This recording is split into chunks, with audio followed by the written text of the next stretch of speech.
So those who are of us who've just joined in, welcome, welcome everybody. And it's a real pleasure to introduce our speaker for today, Maëlys Rudder, director and founder of Bloom School.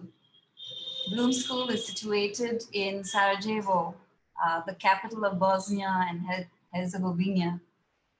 Maëlys was born in the US, and she's both French and Belgian. She has graduated from UCL Law Faculty in Belgium and has done an internship in the European Parliament. After a short stint in human resources, Maëlys became convinced that most people never reach the heights of their potential in order to thrive in this world. So she was thinking that she needs to go back to the very beginning, where it all begins, education. Maëlys is a mother of 5 children. None of us can tell that, right?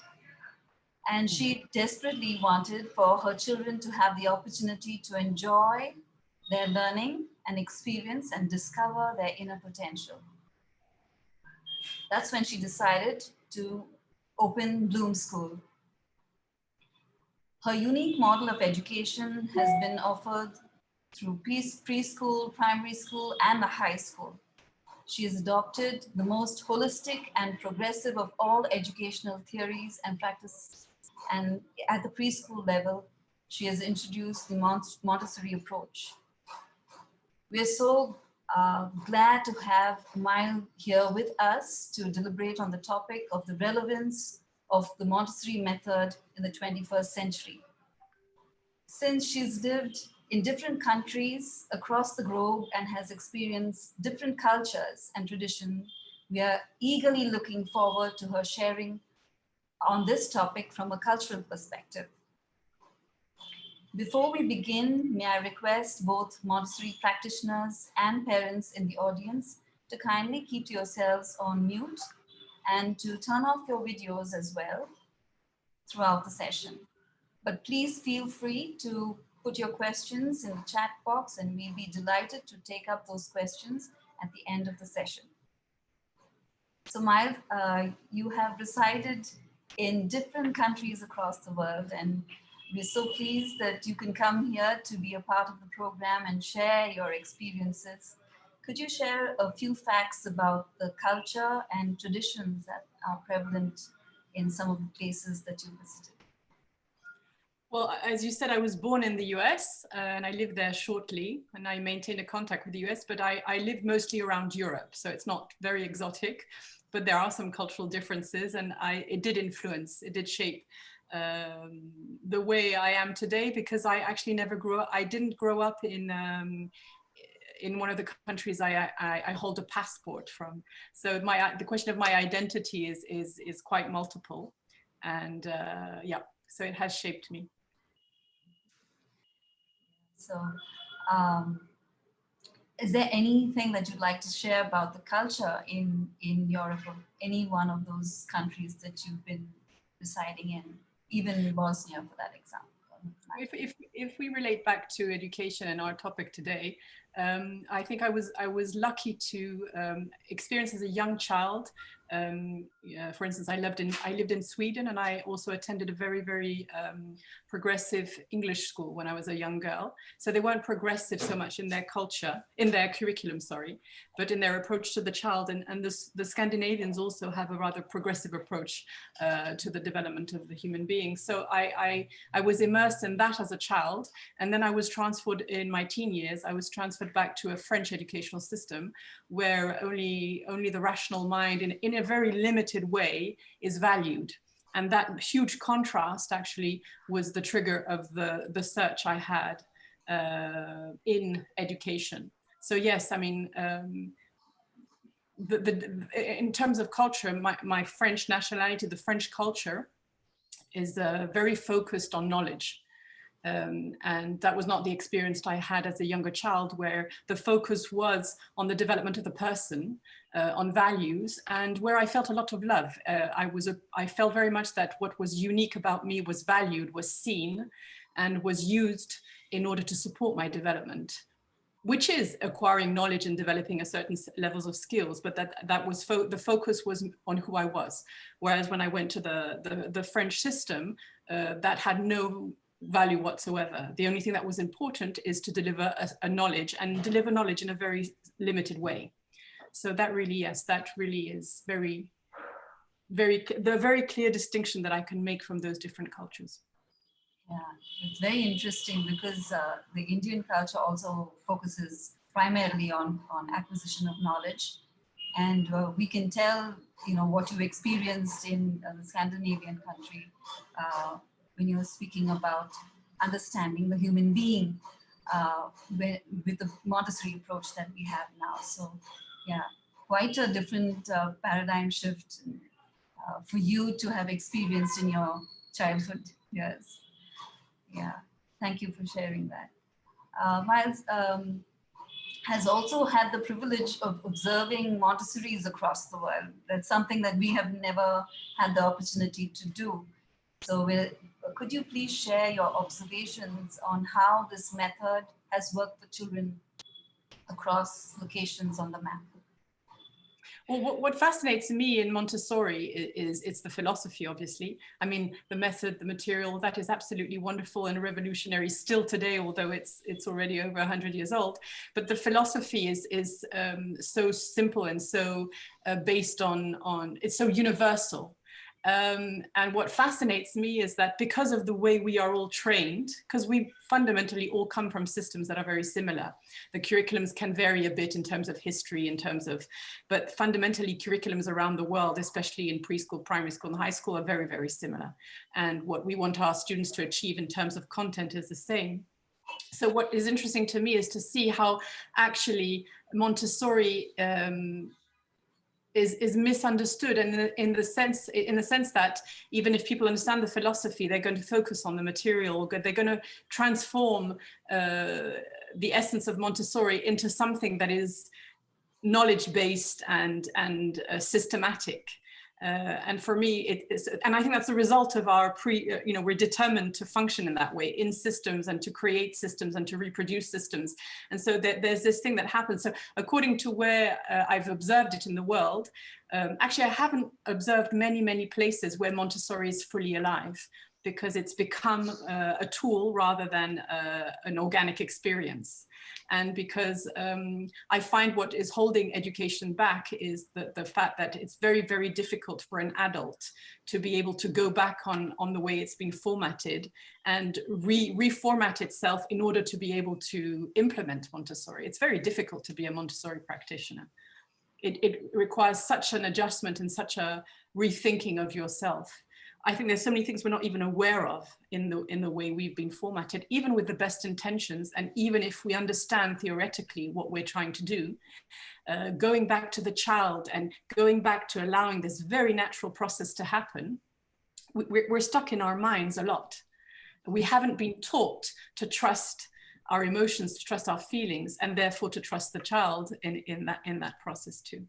Yeah, it's quite a tug of war to repress your ideas of what the child should be and allow the child to just be, Exactly. So that's why, sorry, go ahead. No. That's why what I've observed around is that very often a lot of people will tell me that, that Montessori doesn't work, that they're trying, but it doesn't work, or it can't, after a certain age, so many times that after a certain age, you can't do Montessori, because they get stuck within the system and they forget that it's a philosophy. They forget that it's just an attitude that the adult has towards the child, and that whichever system you're in, you can still bring Montessori alive. Of course, there'll be restrictions, but that's also part of life. That's part of the organic development of any living organism, is that you hit limits and restrictions, but that doesn't prevent the attitude or the approach to the living being to happen. It can happen very well, even more so. And then you have so many human beings in the environment, so you have to change your perspective of Montessori with each one. Yes. So that's quite a challenge. So moving on then, you are currently residing in Sarajevo, a place that has recently, in its recent history, come out of the doldrums of war. So how has Montessori helped your community? That's a very good question. My husband is from here and he went through the war here. So I heard a lot about the war and about, you know, everything that happened here. Obviously, I followed it also via the news. So I was not aware that I was so arrogant about my perception of the country. When I came here, I thought I knew. Yeah, people were traumatized, there'd been a war, I knew a lot of things. I obviously understood that I hadn't been through that process myself, but I thought I understood, if you want.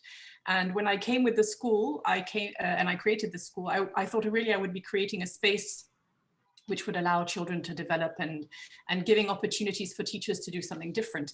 And I completely did not,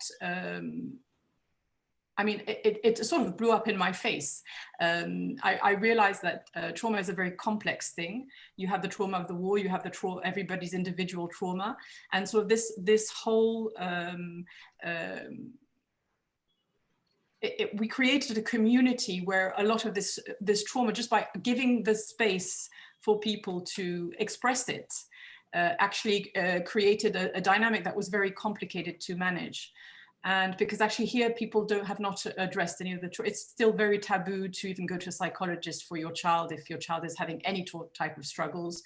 It's overlooked. There's no support for children with special needs. There's practically no experts in this country for any type of development problem. So it's a very touchy subject, and so creating this space for this to happen, all the adults started falling apart, the team, the parents, everybody. And I realized that actually the children were fine. They were just, the hostages of a situation where adults were not okay. And when I say not okay, I realized that myself, I had a lot to work on myself too. And what happened is that we really focused on the adults, on the teachers, on the parents. And the head of the school now is a psychologist. And her role has been to focus on social emotional development at all levels of the school. And her goal, and she's achieved it actually very well, is to create a safe space and a sense of belonging where people are starting to open up and are starting to accept to go through this transformation process. And therefore, the children are doing fine. So that was a big discovery for me, is that education today is not about children. They just need a safe place to be able to do what they do very naturally. And that from a very young age, us adults are preventing a lot of things from happening with the best of intentions. Again, I have a wonderful parent community. They're wonderful, and they've taught me a lot about myself. I have myself gone through a huge transformation process. But yes, so again, I came with this theoretical understanding of what Montessori was, this theoretical understanding of what the country was about and what trauma is about and everything. And it just showed me again that you can know a lot. That doesn't help you accompany people and give the human being what it needs. I'm so glad and happy that you have someone at the head of school to support you in that. Because it's quite a huge responsibility, and we're not trained to be psychiatrists, so to help them overcome trauma. But, yeah. So, what are some of the values or principles you know that Montessori has in its method to support cultural diversity? Because we in India, we have so many different cultures. Each state has a different culture, different tradition. So that's a huge thing here. Because of our cultural diversity, there is a need for children to accept one another in spite of it. So we know that Montessori allows it and fosters cultural diversity. Could you share? I think fundamentally it's creating human beings that are independent and that respect themselves and love themselves. We have a campaign called Love Yourself, Speak Yourself. And I think when you have children who, and so we do have this religious, we still have the country is still split in three, and there's still this division amongst people. And we do see that happen at school. We see these differences and the problems they create.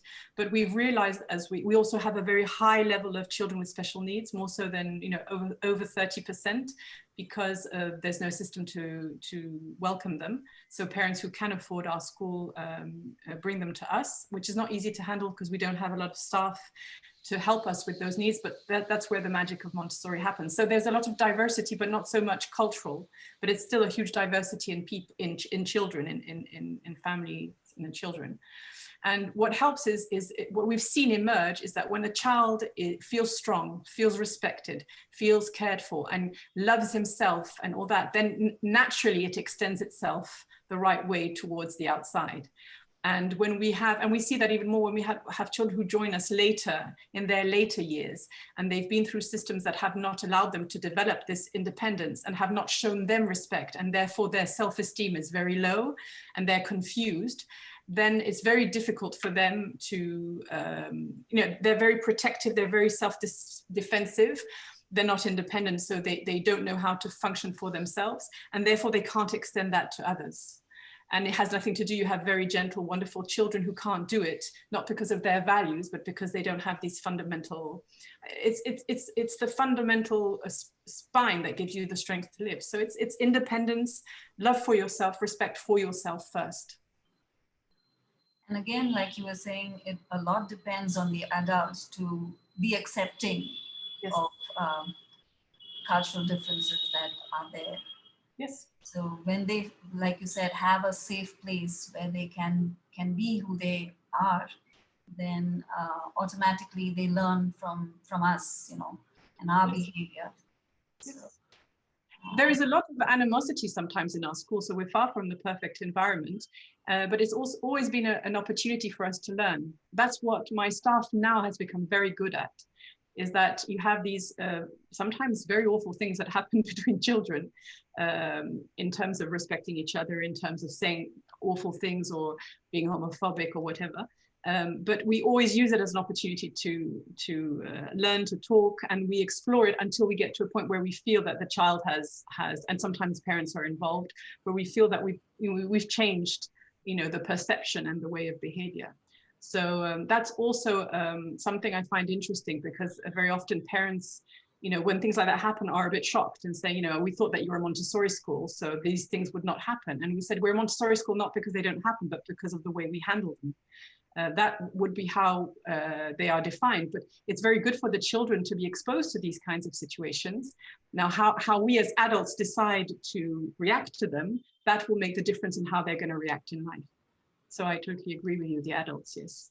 Yeah, all those situations are really life lessons, and they should have them at school to be able to understand how to deal with situations in the real world. Yeah. So, if you have time, I can give you a very concrete example on this cultural diversity, because religion is such an issue here.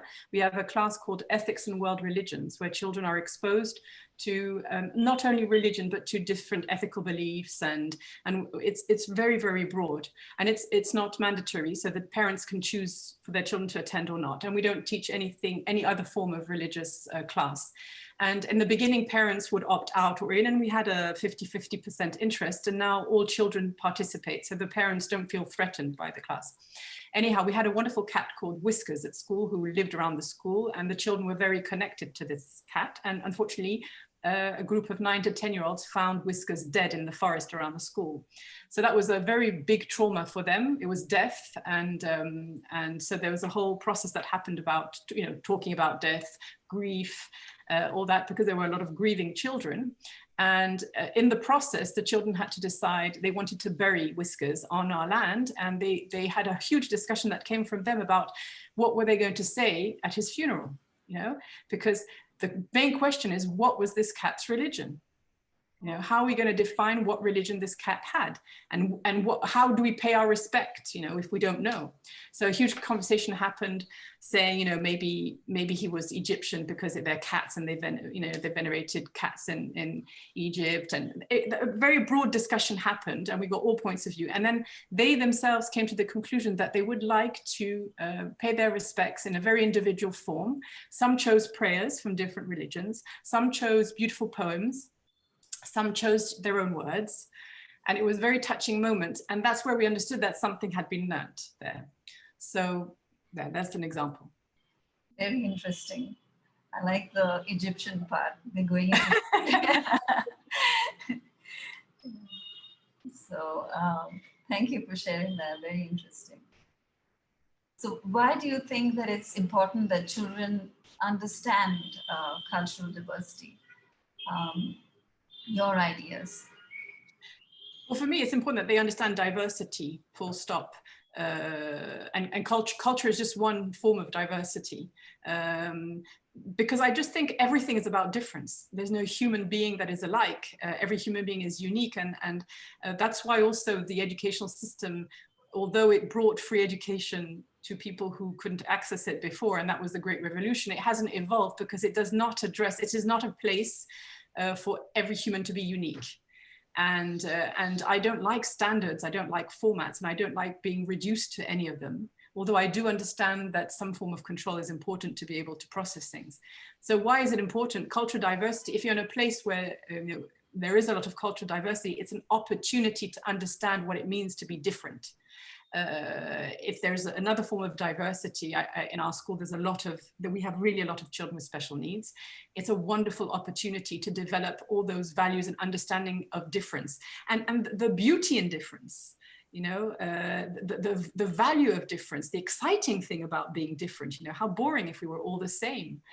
Because I think children are exposed to too much standards in terms of beauty, in terms of intelligence, in terms of, and that's what creates self-hate, because you'll never be one of those standards. You're always going to be the unique person you are. And if that's not valued in itself, then, you know, how can we create a healthy society? So yeah, culture is, I enjoyed, I mean, having been exposed to various cultures has made me who I am, but coming here, that's why I discovered how important diversity is, full stop, you know. Being an international person like me had no use for me here if I didn't understand the type of diversity that was alive here.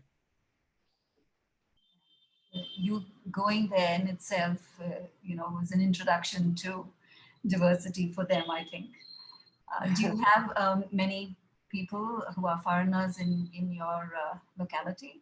There are some, but there are some, but they're not really integrated. And the difficulty for me, it was to understand that I had to stand back as a foreigner. Foreigners are not well accepted here at all. On the surface they are, but if you have to integrate like I am, because my husband's Bosnian, and I was coming with all my foreign ideas or things that I have learned abroad that for me were not from my culture. They were things that I picked up everywhere. But it was taken here as me trying to you know, show them that I knew better than them. It was very strongly rejected. So I've actually stepped out of the school. I manage it as an administrator, but the school is much healthier since I'm not in, you know, in the classrooms every day intervening with people, because I was rejected as a foreigner. And it's never happened to me before in any of the countries I've lived in to be rejected as a foreigner. And I understood that it's part of the history. You know, it's a country that's been invaded, that was controlled by the Ottoman Empire for 500 years, and the Austro-Hungarians. They don't like foreigners. It's not me. And you know, and on top of it, there's been war and everything. So I just had to understand where my place was. That if I wanted to be able to create an environment that would be helpful, I had to step back. It's very brave of you. And the understanding, I mean, you know, to step back and say, it's not me, it's just how the people have, you know, understood foreigners to be a very mature view. But thank you for sharing that. How do you introduce cultural diversity in your classroom? So we have this ethics and world religions class, but also, I mean, that's actually a gift from the pandemic. When we were closed for 2 months and we went online, the staff realized that intensifying the project work and the interdisciplinary work would make learning much more interesting online. Much more so than what was happening in the classrooms. So the whole curriculum is organized according to themes. And within that, the teachers really have been able to bring in a lot of materials. So, I mean, it's really through books. I mean, everything. Since everything is brought together, if you want, you can infuse a lot of information from the outside. But we're not very exposed to other cultures. Again, it's not very strongly present here. Yeah, so we also do a lot of themes, and one popular theme is around the world. So where we take children through different cultures, talk about the language, the clothes they wear, the different cuisines that they have. Exactly. So oh yeah, that they love. If you can get them cooking all sorts of different meals every week, yes, they enjoy that very much. Or we host a cultural event, because we have children from different parts of India who would come dressed in different clothes and speak the language of the different states. So yeah, we do all you have a huge diversity in your country, which allows for that. That's beautiful. Yeah, especially in the city. We are in the city, which is quite cosmopolitan in that sense. So yeah, we do that. Coming to our next question, do you believe that this method would work for children irrespective of their ethnicity or location, and why? Yeah, absolutely. I think Montessori's philosophy is totally universal because it's value-based and it's based on organic natural processes in human beings wherever they are. So I absolutely think so. I've seen it alive, and I mean, look, the fact that we're talking from very different parts of the world just shows that it comes alive, it was created in a way that it can completely incorporate the specificity, of a culture. So that's what makes it universal. I think I shared with you that one of the most beautiful schools I heard of and I saw pictures and videos of was a small little school in Argentina. That is in a very poor area. It's a very poor school. Parents have no means, but one of the parents had had one copy of The Absorbent Mind and was fascinated by the book, and had introduced the parents to Montessori, and they decided to offer this to their children. So they basically created a school that is a shack. And but they made all the material they could make out of whatever natural elements they found, and they took turns in teaching and in sharing, their culture and the stories of their culture, everything. And I think it's the most beautiful Montessori school I've ever heard of. It's that the philosophy is so alive there. And it's not based on the material, and it's not based on having sophisticated classrooms, and which is wonderful too if you have the means to have resources, and that's beautiful. But it just shows that it's really about the attitude of the adult and the environment that the adult is, that the adult understands how to enable this very special environment that just will allow the child to unfold, and that can happen anywhere. That's a beautiful story. Thank you for that. Also, the fact that the Montessori method is based on, like you mentioned before, human development. And the laws of human development don't change over time or place. So we know that it's still relevant for children wherever they are and across the globe. And it works for adults too. I've been working, so I'm not in the classrooms, but I do Montessori for adults, because it's really the laws that accompany the development of the human being. There are lots of things that actually you can translate to managing adults and offering adults the space to express their full potential too. I think during our training, we all went through that transformation in so many ways, to be the best we can be for the child. One of the key things for me was stepping down and understanding that we need to be humble. We can't imagine ourselves to be superior and beings full of knowledge and understanding. Instead, we need to learn from the child. The child's potential is much greater than in our knowledge. So, that's so very true what you're saying. Yes.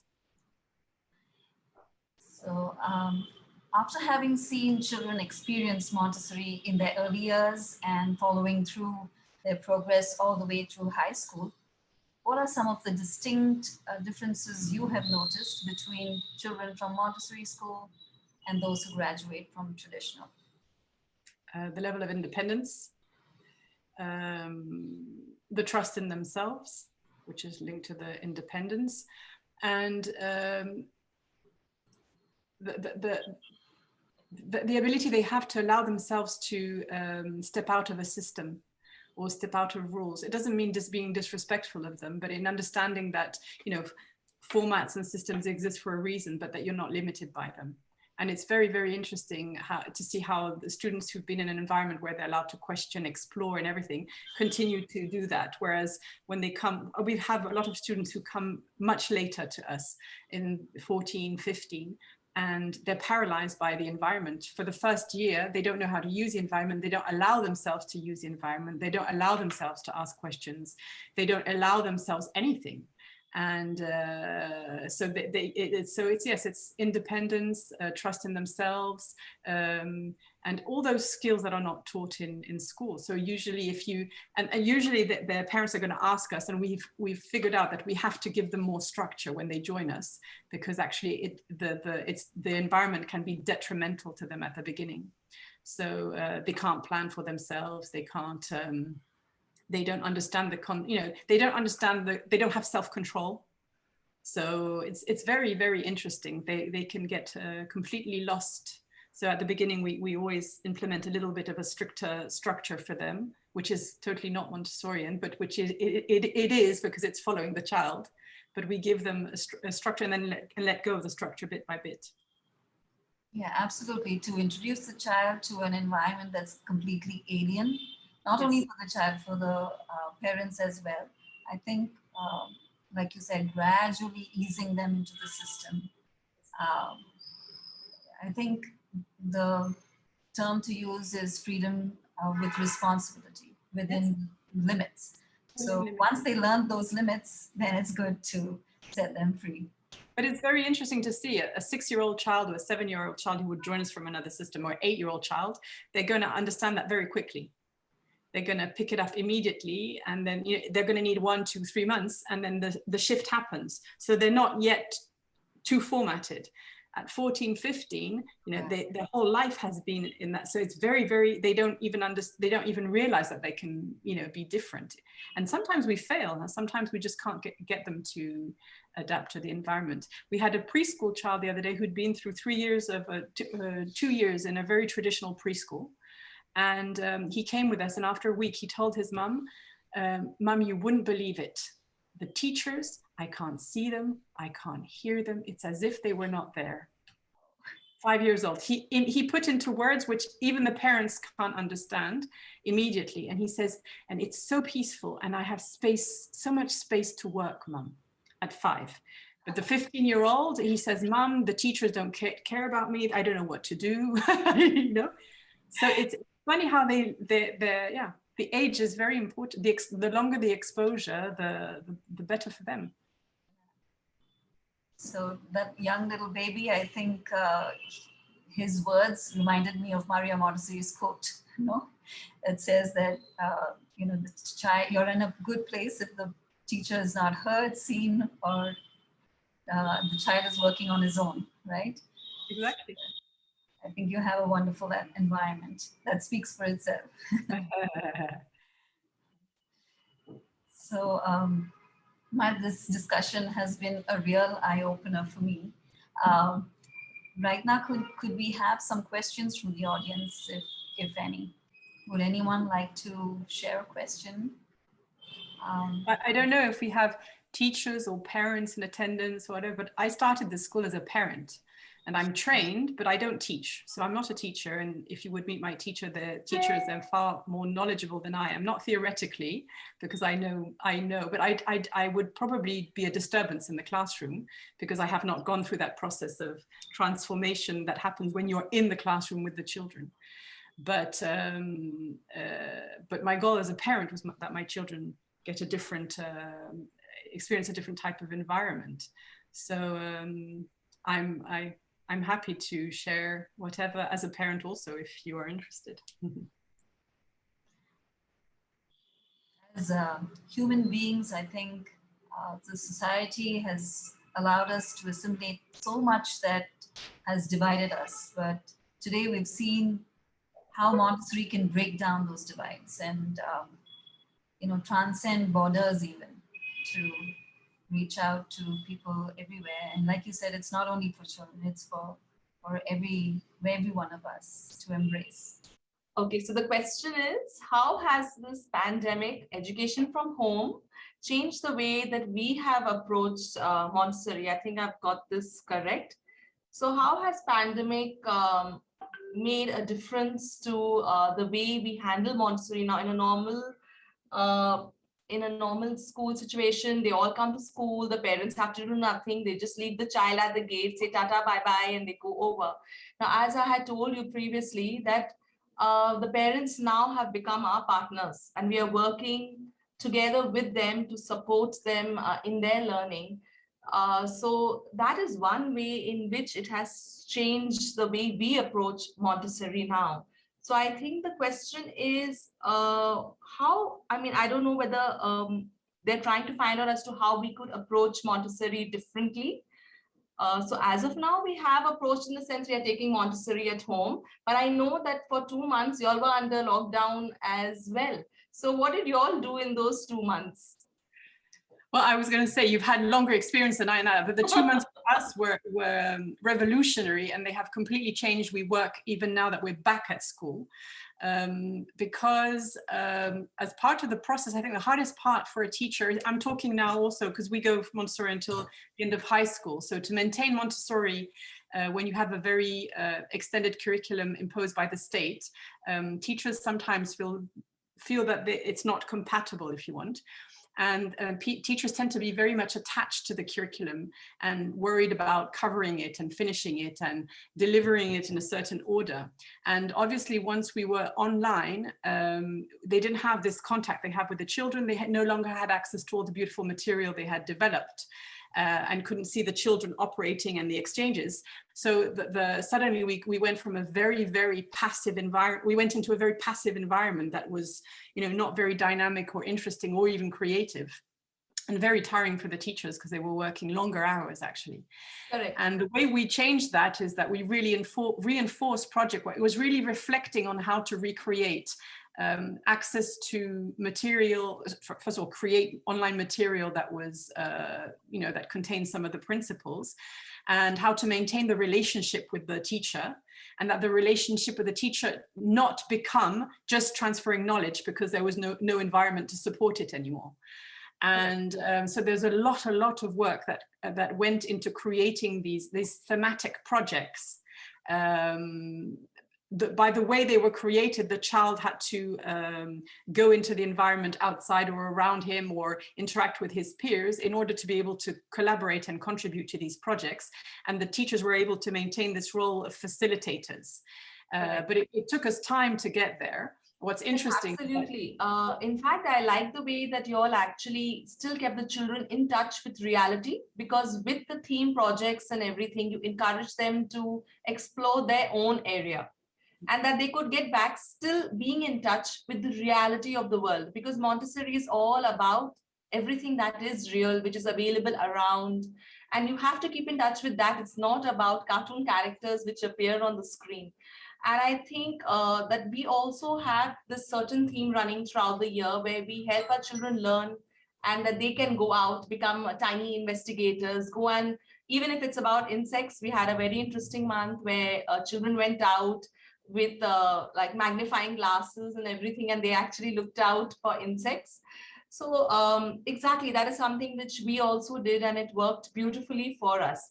Now, I have another question of my own. With schools going to open soon for us, hopefully, fingers crossed. What were the things, can you share any tips which worked for you all? Because obviously 2 years of being at home and then coming back to school, and then again working with an adult, because they have been working with their parents, and as we all know, parents have a different way of handling, and a trained adult would be very different when they're handling the children. Any tips and tricks that have worked for you all which you could share? Well, what I was saying is that the teachers have developed a much stronger bond with their students, because in order to be able to create the bond, they had individual sessions with every child, and they shared those sessions throughout the week in every subject.